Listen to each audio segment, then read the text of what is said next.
Hello and welcome live from New Delhi. You're watching DD India News Hour, India's voice to the world. I'm Gautam Roy, and coming up in the next hour, India's Prime Minister Narendra Modi tells a gathering of the Indian diaspora during his US visit that apart from artificial intelligence, AI also means aspirational India as well as American and Indian.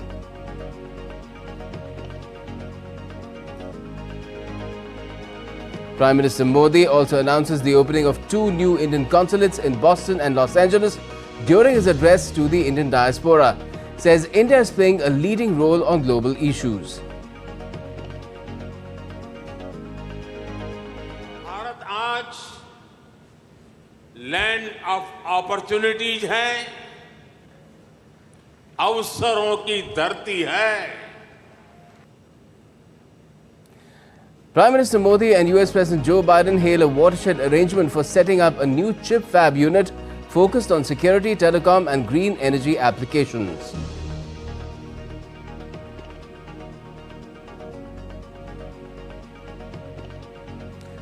Anura Kumara Dissanayake wins Sri Lanka presidential elections.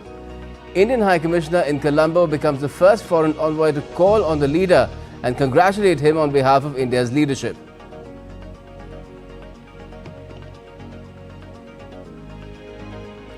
And double delight for India at the chess Olympiad.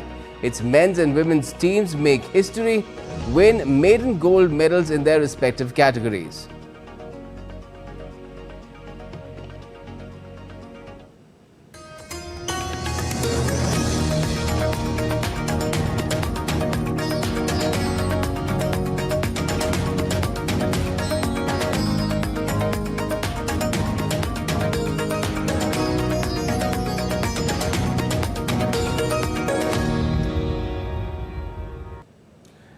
India's Prime Minister Narendra Modi, who is on a 3-day visit to the US, addressed the Indian diaspora at Nassau Coliseum in New York on Sunday.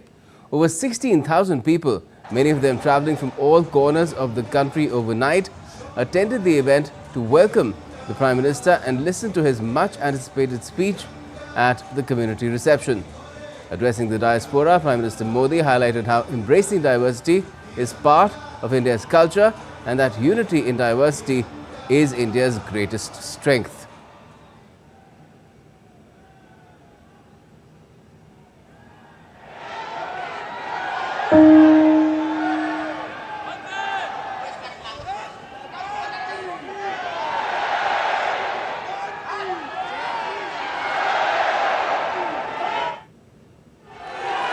मां भारती ने जो हमें सिखाया है वो हम कभी भी भूल नहीं सकते.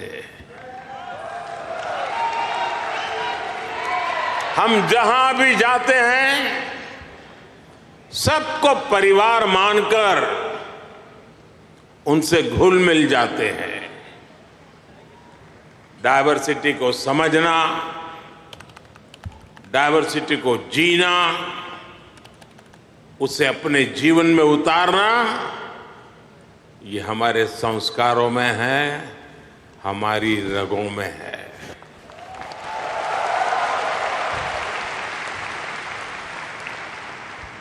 हम उस देश के वासी हैं जहां सैकड़ों भाषाएं हैं, सैकड़ों बोलियां हैं, दुनिया के सारे मत है, पंथ है, फिर भी हम एक बनकर, नेक बनकर आगे बढ़ रहे हैं.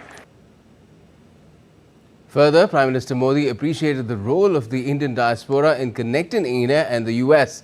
He emphasized how the Indian diaspora's skill, talent and commitment have catalyzed the relations between the two nations. आपने अमेरिका को भारत से और भारत को अमेरिका से कनेक्ट किया है. आपका स्किल, आपका टैलेंट, आपका कमिटमेंट इसका कोई मुकाबला नहीं है।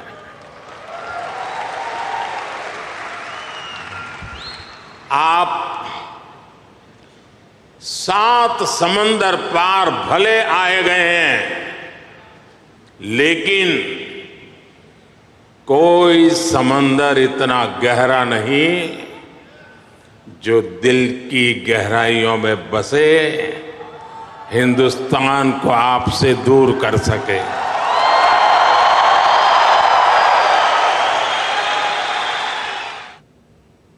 The Indian Prime Minister also said that for the world, AI stands for artificial intelligence, but he believes AI also represents the America-India spirit. दुनिया के लिए AI का मतलब है आर्टिफिशियल इंटेलिजेंस, लेकिन मैं मानता हूं कि AI का मतलब है अमेरिकन इंडियन।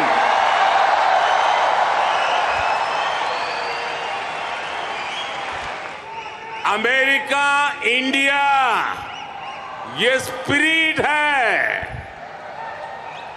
और वही तो नई दुनिया का AI पावर है।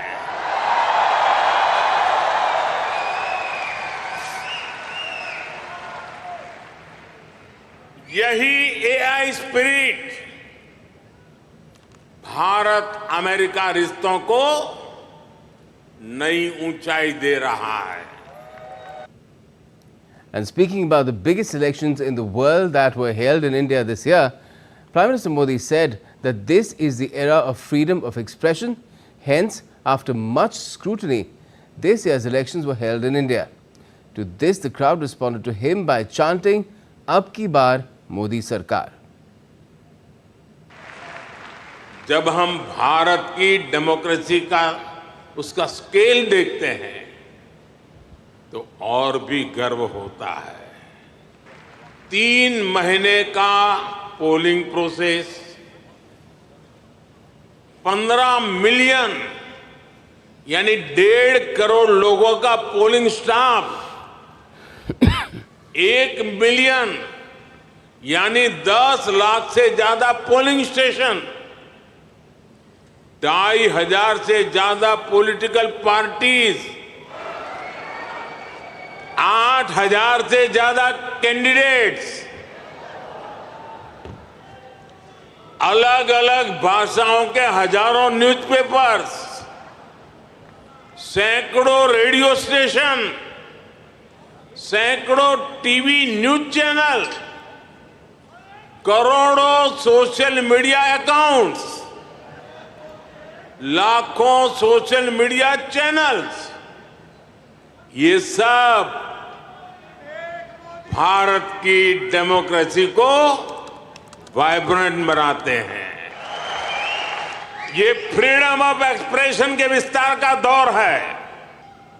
इस लेवल की स्क्रूटनी से होकर हमारे देश की चुनावी प्रक्रिया गुजरती है, और साथियों, इस लंबी चुनावी प्रक्रिया से गुजरकर इस बार भारत में कुछ अभूतपूर्व हुआ है।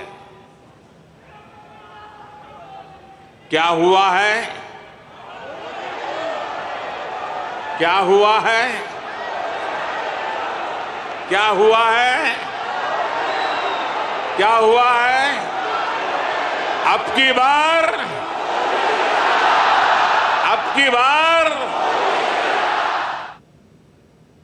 And further in his address, the Indian Prime Minister also spoke about his vision for India's future, naming his vision as Pushp, which means flower.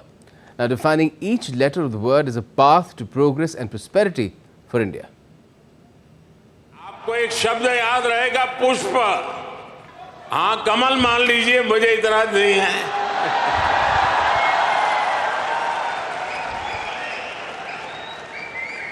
पुष्प,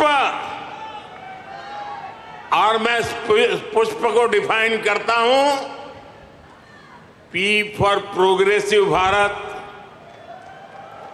U for unstoppable Bharat, S for spiritual Bharat, H for humanity first को समर्पित Bharat, P for prosperous Bharat, यानी पुष्प। पुष्प की 5 पंखुड़ियों को मिलाकर ही विकसित भारत बनाएंगे। And Prime Minister Modi also said that India is now the land of opportunities. It doesn't wait for opportunities anymore, it creates those opportunities. In the last 10 years, India has created launching pads of opportunities in every sector. Bharat आज land of opportunities है, अवसरों की धरती है। अब भारत अवसरों का इंतजार नहीं करता, अब भारत अवसरों का निर्माण करता है।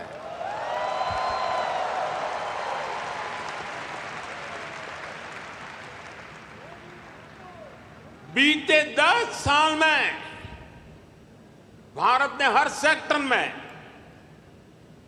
अपॉर्चुनिटीज का एक नया लॉन्चिंग पैड तैयार किया है। आप देखिए, सिर्फ 1 दशक में ही, और ये बात आप सबको गर्व देगी, 1 दशक में ही 25 करोड़ लोग गरीबी से बाहर निकले हैं। And talking about progressive India, Prime Minister Modi also said that presently India's 5G market is bigger than the US. It has happened within 2 years, and now India is working on Made in India 6G.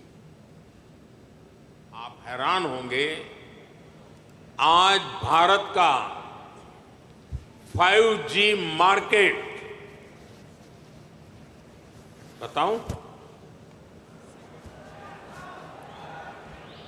बुरा नहीं लगेगा ना? आज भारत का 5G market America से भी बड़ा हो चुका है।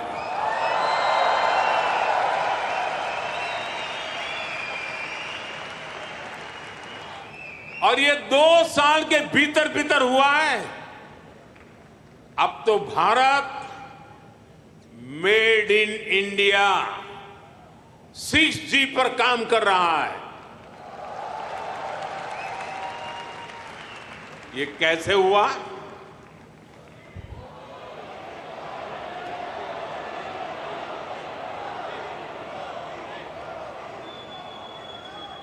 ये इसलिए हुआ क्योंकि हमने इस सेक्टर को आगे बढ़ाने के लिए पॉलिसीज बनाई।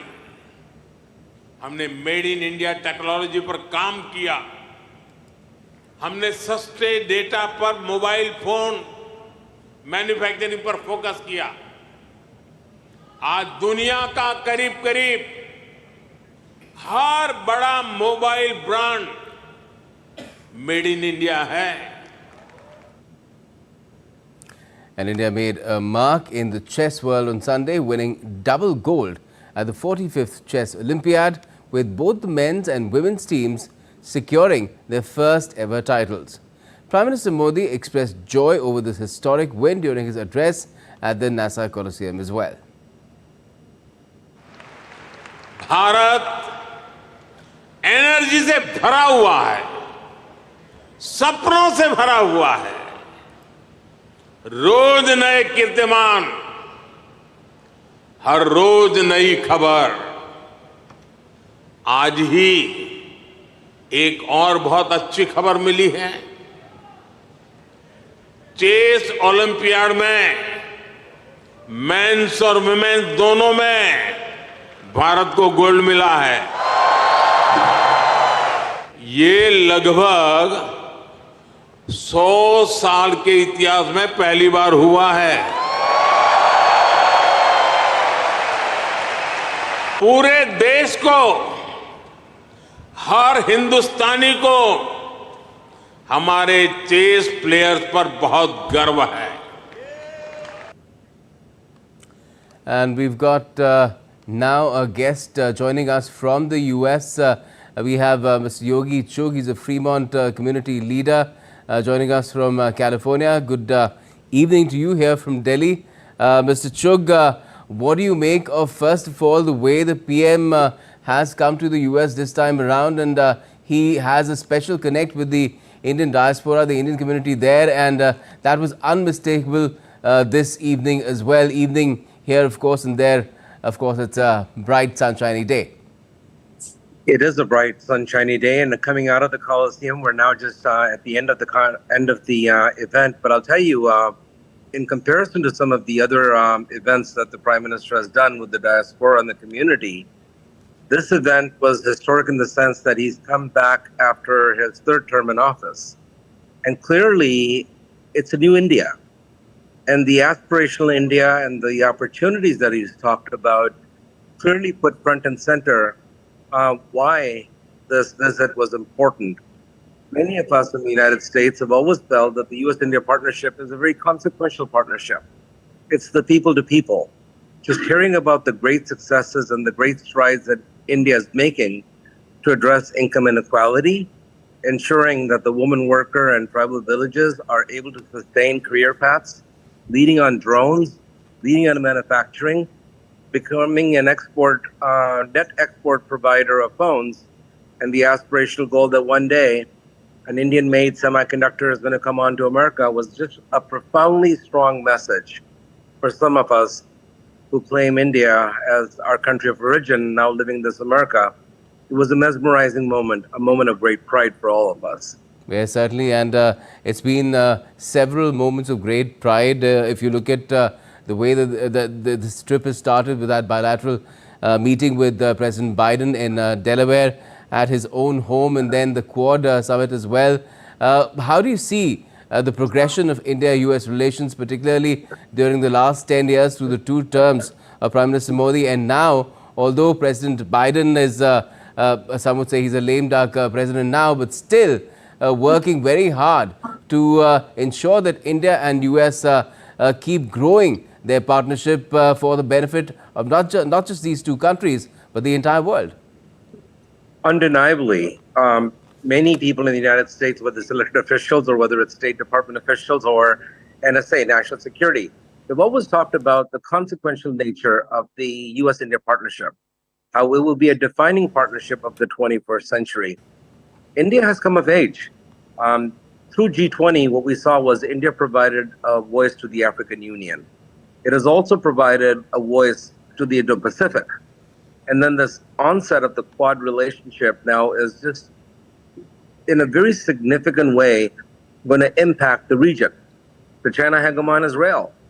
And having a friendly ally like India to obviously come back and focus on the areas such as climate, water, energy, nuclear energy, space, and even this opportunity of really focusing on ISET, the critical emerging technologies and critical minerals, is a unique opportunity. So the Quad was obviously something that happened on the sidelines, and President Biden has always been very bullish on the relationship. What I think Prime Minister Modi has successfully done, on the international stage, he has proven that he's a statesman.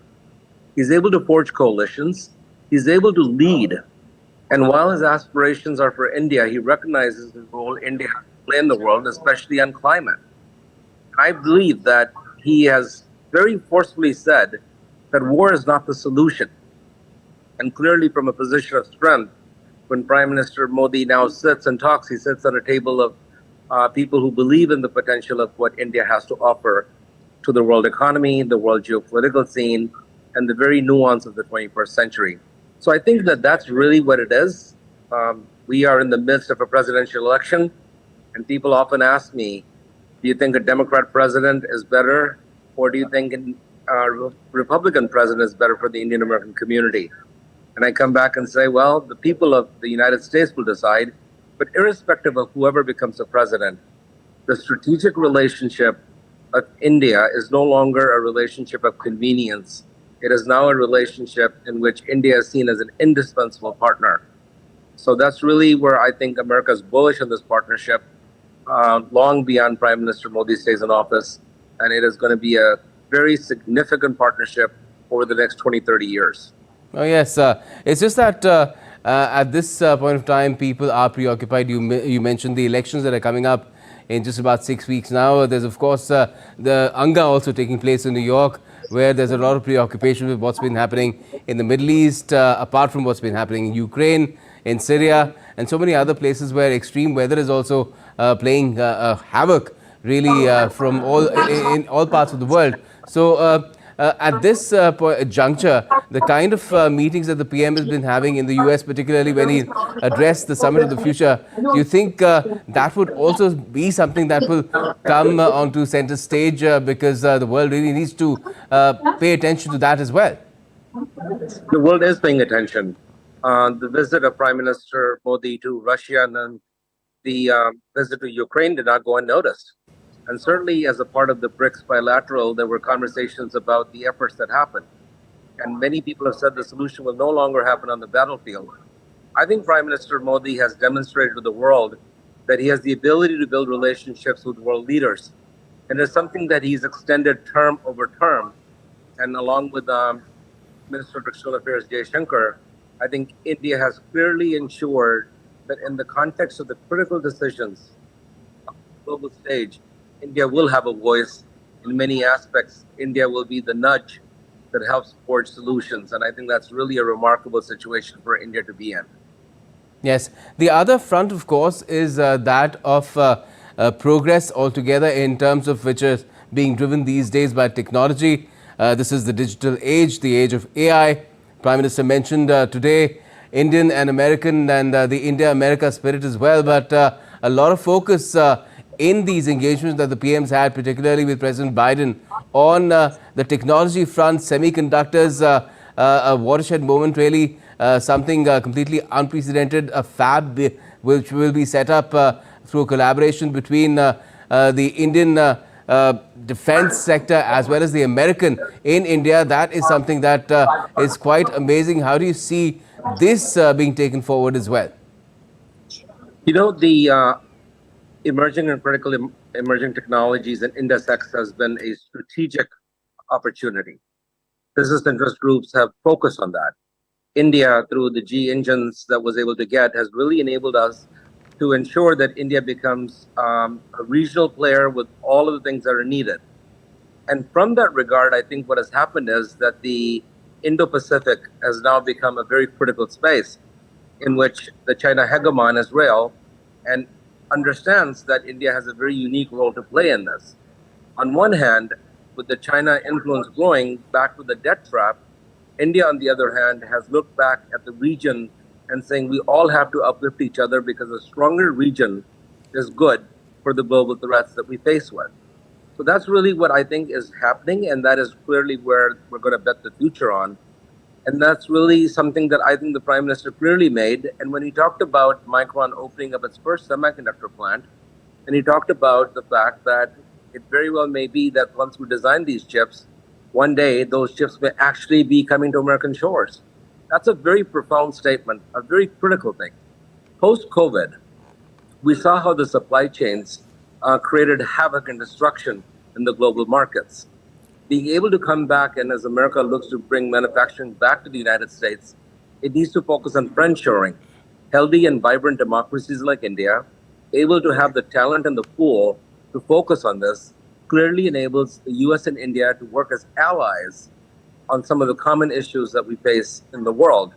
And I think India will always have a seat at the table when it comes to the global issues and the challenges we're facing today and tomorrow.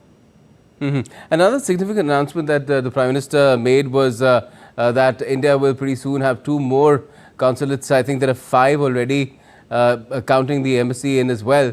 But now pretty soon there will be 7 new ones coming up in Boston and LA. How significant is that, considering that India and the US have a huge partnership in terms of education? A lot of Indian students go to America, not just to study, perhaps even find jobs, although that has become an electoral issue, the way America, a large part of America now looks at the issue of migration? It's huge. I often said this, that the Indo-US partnership is a consequential partnership of the 21st century. But the people to people is so important. Today, the Prime Minister talked about the universities that are being opened up in India, and he talked about some statistics about how many IITs and how many IIMs and how many ITIs are being opened. The new world of skilling enables that. Some of the greatest institutions, our Ivy League colleges, are coming back and building campuses in India. So when you have this large, vibrant Indian American diaspora with roots to India and many more people planning to go, the current consulates are basically overwhelmed with the sheer magnitude of not only processing of passports and visas and OCI cards, but international students and travelers and business visas that are now coming back. So opening up another consulate in Boston and opening up a second consulate in Los Angeles, I think will clearly make the expediency of all of these things critical and helpful to be able to ensure the travel to India back and forth. Now we just have to ensure the visas and the L1Bs that are sometimes often needed as well can work with their local counterparts to ensure the business travel is made easy for not only students, but business travelers as well. Well, certainly that is something that would be, I'm sure, actively looked at as well. Thank you so much for joining us from Fremont, California, Mr. Chugh, talking about Prime Minister Modi, his visit to the US, and particularly the community event that took place in New York, close to New York.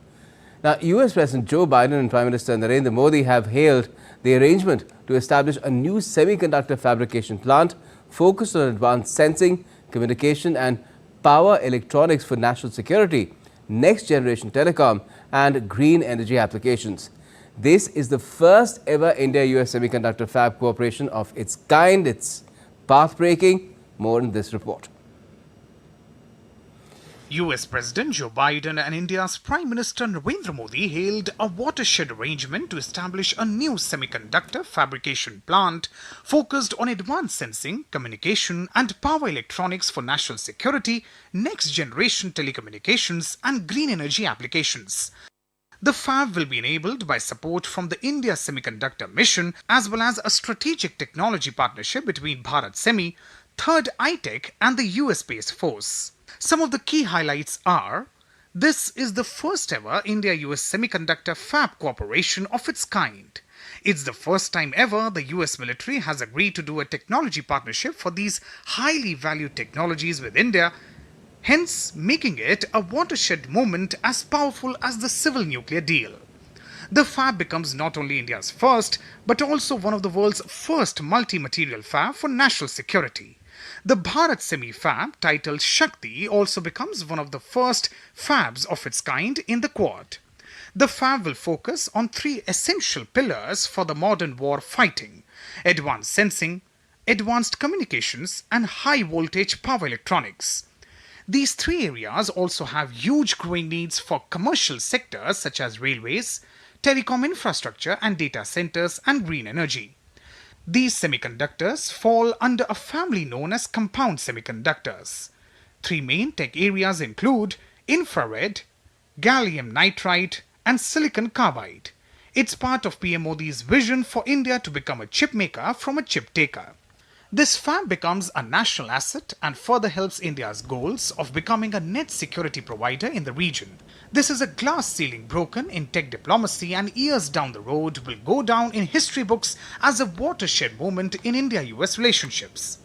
India's current import bill in these semiconductors for national security alone is $1 billion a year. This becomes the first true India-US semiconductor fab project. Other projects in the past have included testing and assembly OSAT. But this is raising the game and going into true chip fabrication, the holy grail of semiconductors. Bharat चाहता है दुनिया में ज्यादा से ज्यादा device made in India chip पर चलें। हमने सेमीकंडक्टर सेक्टर को भी भारत की तेज ग्रोथ का आधार बनाया है। पिछले साल जून में भारत ने सेमीकंडक्टर सेक्टर के लिए इंसेंटिव घोषित किए थे। इसके कुछ ही महीनों बाद माइक्रोन की पहली सेमीकंडक्टर यूनिट का शिलान्यास भी हो गया। After this tech partnership, India will join a handful of elite nations with the capability and know-how to manufacture these types of semiconductors on shore. Bureau Report, DD India. And still to come on DD India News are: Israel-Hezbollah conflict escalates after communication devices explosions. Hundreds of Tunisians protest against President Kais Saied, accusing him of deepening authoritarian rule and stifling political competition.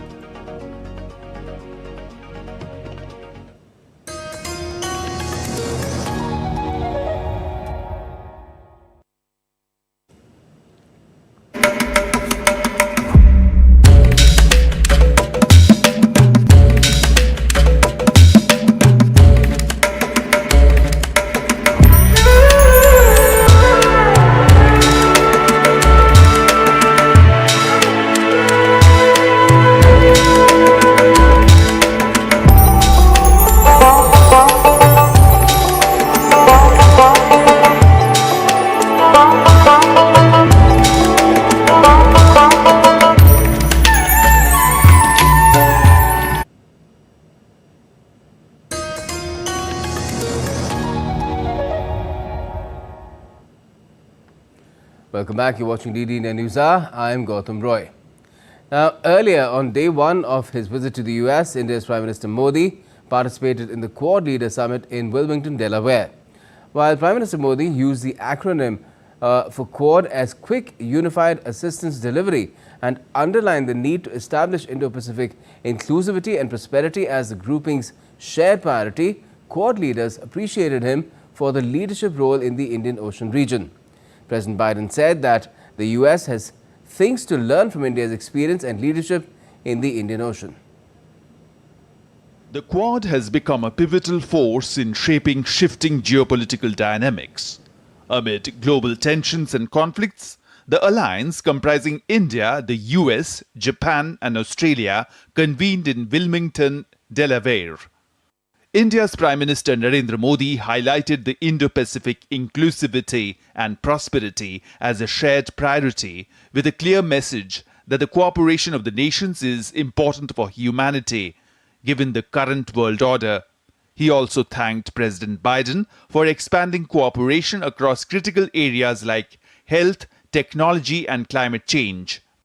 Free, open, inclusive और prosperous Indo Pacific हमारी साझा प्राथमिकता और साझा प्रतिबद्धता है। हमने मिलकर health security, critical and emerging technologies, climate change, capacity building जैसे क्षेत्रों में कई सकारात्मक और समावेशी इनिशिएटिव लिए हैं। PM Modi also asserted that the Quad was not against anyone and it supported rules-based international order. हमारी बैठक ऐसे समय हो रही है जब विश्व तनावों और संघर्षों से घिरा हुआ है। ऐसे में साझा डेमोक्रेटिक वैल्यूज के आधार पर क्वाड का मिलकर साथ चलना पूरी मानवता के लिए बहुत ही महत्वपूर्ण है। हम किसी के खिलाफ नहीं हैं। हम सभी एक रूल्स बेस्ड इंटरनेशनल ऑर्डर, संप्रभुता और क्षेत्रीय अखंडता के सम्मान और सभी मसलों के शांतिपूर्ण ढंग से हल निकालने का समर्थन करते हैं।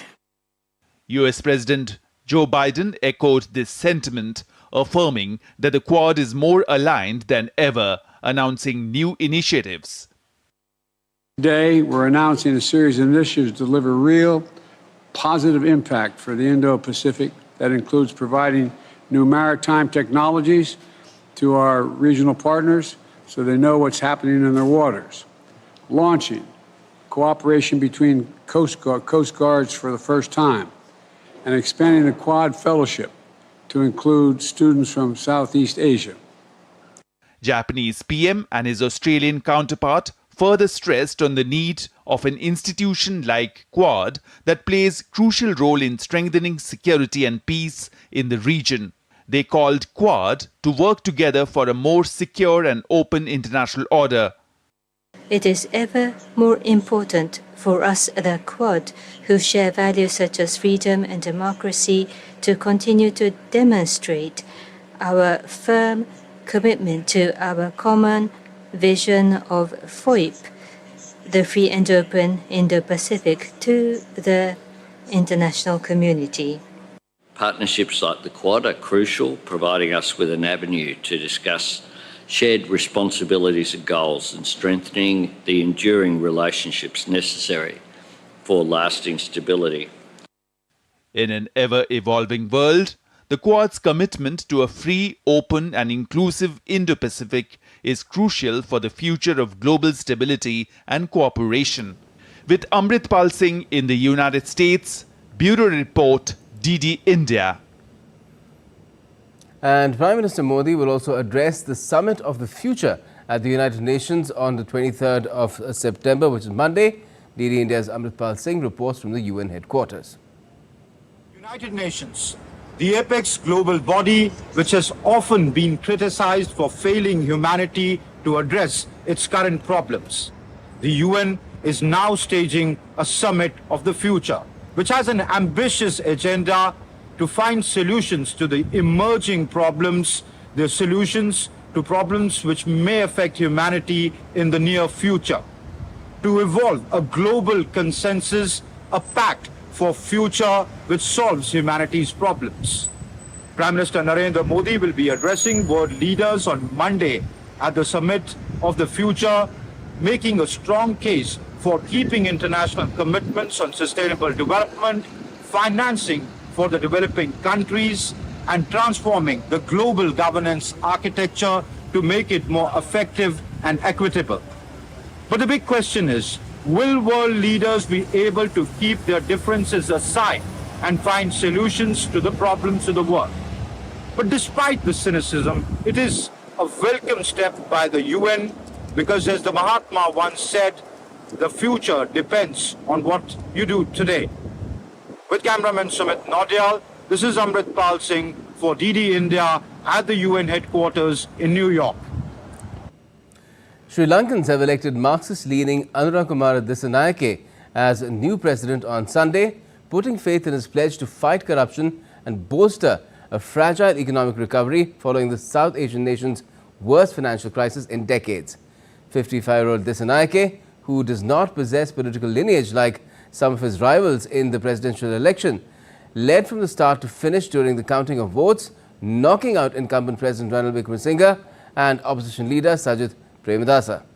The election was a referendum on Wickremesinghe, who led the heavily indebted nation's fragile economic recovery from an economic meltdown, but the austerity measures that were key to this recovery angered voters. He finished third with 17% of the votes. Dissanayake polled 5.6 million or 42.3% of the votes, a massive boost to the 3% he managed in the last presidential election in 2019. Premadasa was second at 32.8%. And High Commissioner of India to Sri Lanka, Santosh Jha, called on President-elect Anura Kumara Dissanayake. He conveyed greetings from India's leadership and congratulated him on winning the people's mandate. India, as Sri Lanka's civilizational twin, is committed to further deepen ties for the prosperity of the people of our two countries, is a tweet that was put out about this meeting. And India's Prime Minister Narendra Modi has also congratulated President-elect Dissanayake on his victory in the Sri Lankan presidential elections. In a social media post, the PM said, and I quote, "Congratulations, Anura Dissanayake, on your win in the Sri Lankan presidential elections. Sri Lanka is very important to India's neighbourhood first policy and Vision Sagar. I'm excited to work with you to build our partnership and improve life for our people and the entire region."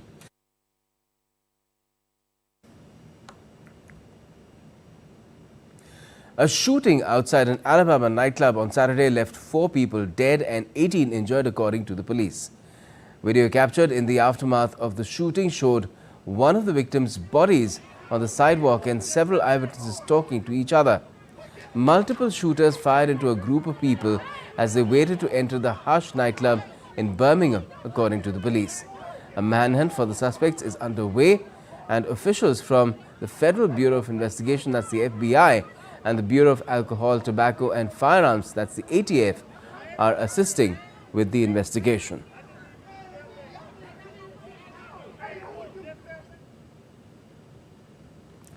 Israel's Chief of General Staff, Herzi Halevi, has said on Sunday that the military was well prepared for the next stages of fighting that were coming in the next few days. Israel and Hezbollah exchanged heavy fire into Sunday, with Israeli warplanes carrying out the most intense bombardment in almost a year of conflict across Lebanon's south, and Hezbollah firing rockets deep into northern Israel. The Israeli military said it struck around 290 targets on Saturday, including thousands of Hezbollah rocket launcher barrels, and said it would continue to hit more targets. Israel closed schools and restricted gatherings in many northern areas and ordered hospitals there to transfer their operations to facilities with extra protection from rocket and missile fire.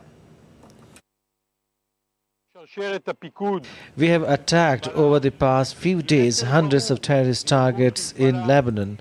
This morning, Hezbollah fired to the north once more. This fire was directed towards civilians. No sovereign state can tolerate such a threat against its citizens and its sovereignty. Hezbollah places its launchers next to Lebanese civilians, and by that it endangers them. We will do whatever it takes to remove threats against Israel. We will return the residents safely to their homes. Of Hezbollah still has not understood this after the past 2 weeks, then it will keep getting hit until it does. UK Foreign Minister David Lammy addressed the Labour conference on Sunday and painted an optimistic future for Britain on the global stage. Lammy proudly proclaimed that Britain was back when addressing his relationship with various European governments and agreements. Discussing the ongoing war in Gaza, Lammy reaffirmed his calls for an immediate ceasefire. In my first weeks of government, I went to Israel and the occupied Palestinian territories to call for an immediate ceasefire, words no previous Foreign Secretary had even used.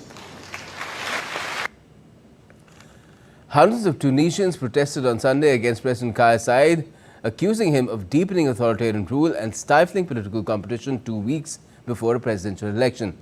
Amid a heavy police presence, protesters for a second week marched along Tunis's main avenue, a focal point of 2011 Arab Spring Revolution, chanting slogans including "The people want the fall of the regime" and "Out with dictator Saied."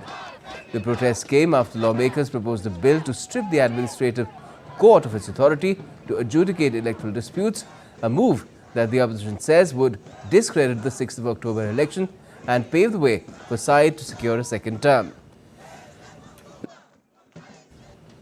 Political tensions in North African country have risen since an electoral commission named by Saied disqualified 3 prominent presidential candidates, Modher Znadi, Abdul Latif Meki and Imed Daimi.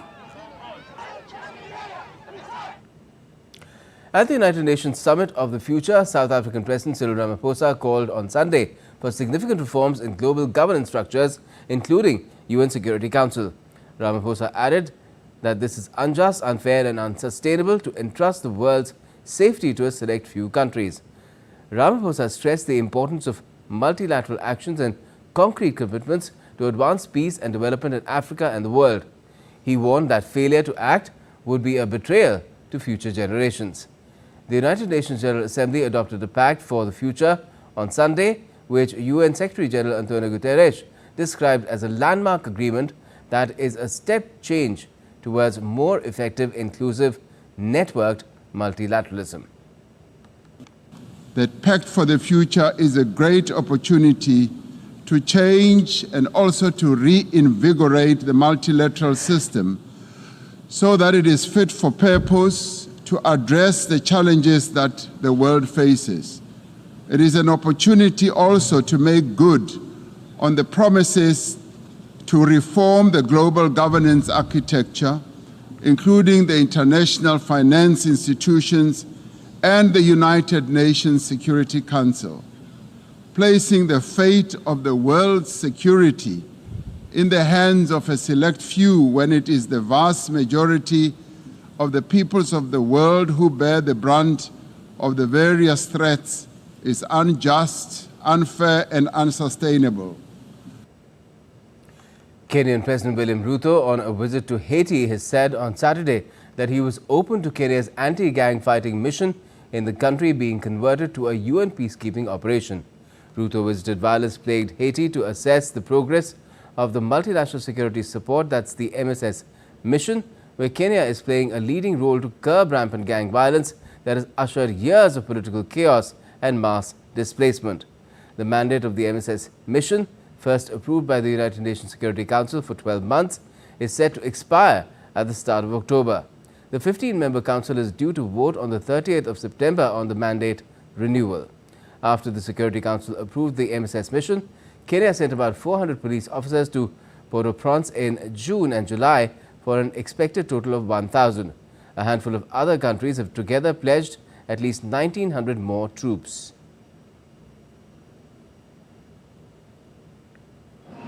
As you are all aware, on the 21st of September last year, a day like today, I stood before the United Nations General Assembly to undertake Kenya's leadership of the multinational security force,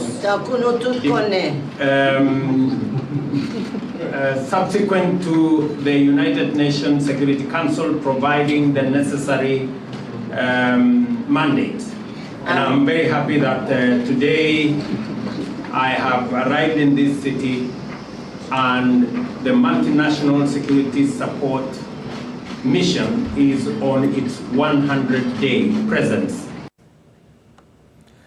The Controller and Auditor General of India will host the 16th Assembly of the Asian Organization of Supreme Audit Institutions in New Delhi from the 24th to the 27th of this month. The event will be inaugurated by President Draupadi Murmu, focusing on the role of Supreme Audit Institutions in enhancing transparency and accountability. A key highlight of this year's assembly is the assumption of the chair of ASOSAI by the CAG of India, Girish Chandra Murmu, for the term 2024-27, aiming to advance public audit practices in Asia. Over 200 delegates from 42 countries and organizations will be participating in this event, highlighting the ASOSAI's collaborative spirit. And still to come on DD India News Hour. The US side facilitates return of 297 antiques that had been stolen or trafficked from India. India's Prime Minister Modi gives an antique silver hand engraved train model to President Biden.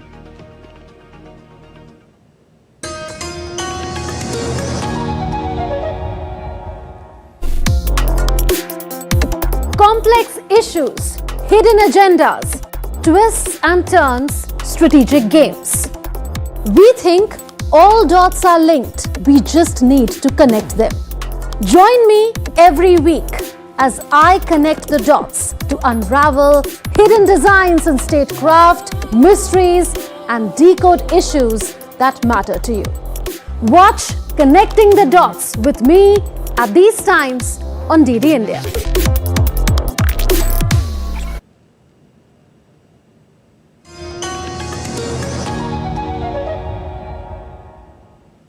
Welcome back. You're watching DD India News Hour. I'm Gautam Roy. Now, India's Prime Minister Modi has gifted an antique silver hand engraved train model to President Biden, signifying the robust linkages between India and the US. The model had been customized by inscribing Delhi-Delaware on the side of the main carriage and Indian Railways on the sides of the engine in English and Hindi, based on the standard format used on passenger trains in India. This vintage silver hand-engraved train model is a rare and extraordinary piece, masterfully crafted by artisans from Maharashtra, renowned for its rich heritage in silver craftsmanship.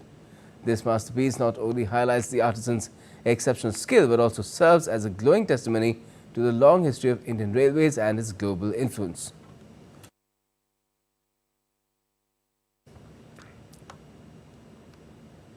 A Pashmina shawl in a paper-mache box was the gift for First Lady of US Jill Biden. Pashmina shawl of exceptional quality and unparalleled beauty comes from Jammu and Kashmir. Pashmina shawls are heirlooms passed down through generations, carrying memories and emotions within their threads. Pashmina shawls traditionally come packed in paper-mache boxes from Jammu and Kashmir that are renowned for their exquisite beauty and craftsmanship. And during Prime Minister Modi's ongoing visit, the US has facilitated the return of 297 stolen or trafficked antiquities to India. In a symbolic handing over, a select few pieces were showcased to Prime Minister Modi and President Biden on the sidelines of their bilateral meeting in Wilmington, Delaware. The antiquities belong to a time period spanning almost 4,000 years, from 2000 BCE to 1900 CE, and have origins in different parts of India. And Prime Minister Modi said that this is the respect for India and its people. कल ही America ने हमारे करीब 300 पुराने जो शिलालेख और मूर्तियां थी जो कभी हिंदुस्तान से कोई चोरी कर गया होगा, कोई 1500 साल पुरानी, कोई 2000 साल पुरानी, 300 शिलालेख और मूर्तियां भारत को लौटाई है।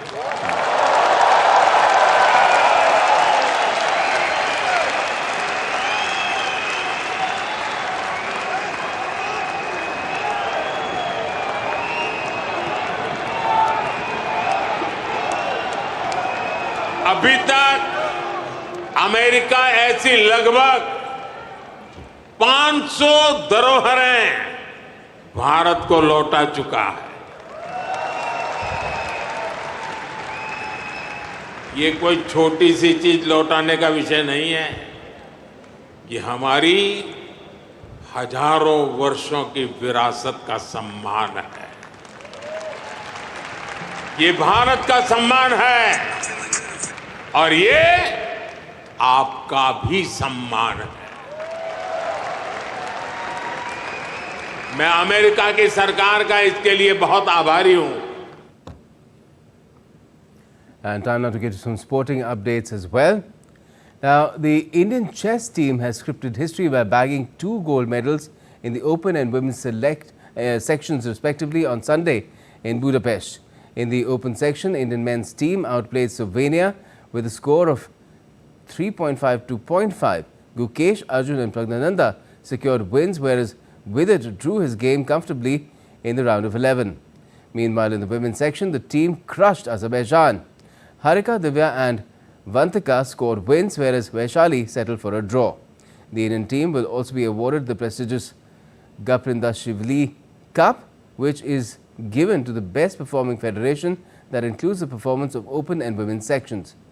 With this victory, India bettered its performance from the 2022 Olympiad, where it won a bronze medal in home soil. Previously, India had won a bronze title in 2014 edition. Board of Control of Cricket of India Men's Selection Committee announced India's squad for the second test against Bangladesh on Sunday. The selection committee retained the same squad for the second test. The second test will be played at Kanpur from the 27th of September.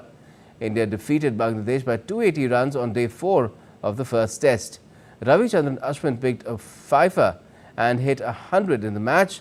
Rishabh Pant also made his comeback to Test cricket with another ton. And that's all we have for this edition of DD India News Hour. But let us know your thoughts on the news of the day. And for those on the go, you can get all the latest news and updates from India and across the world on DD India's mobile app. It's available on both Android and iOS. You can scan the QR code on the screen there and download the app now. And we'll be back with more news as it breaks here on DD India.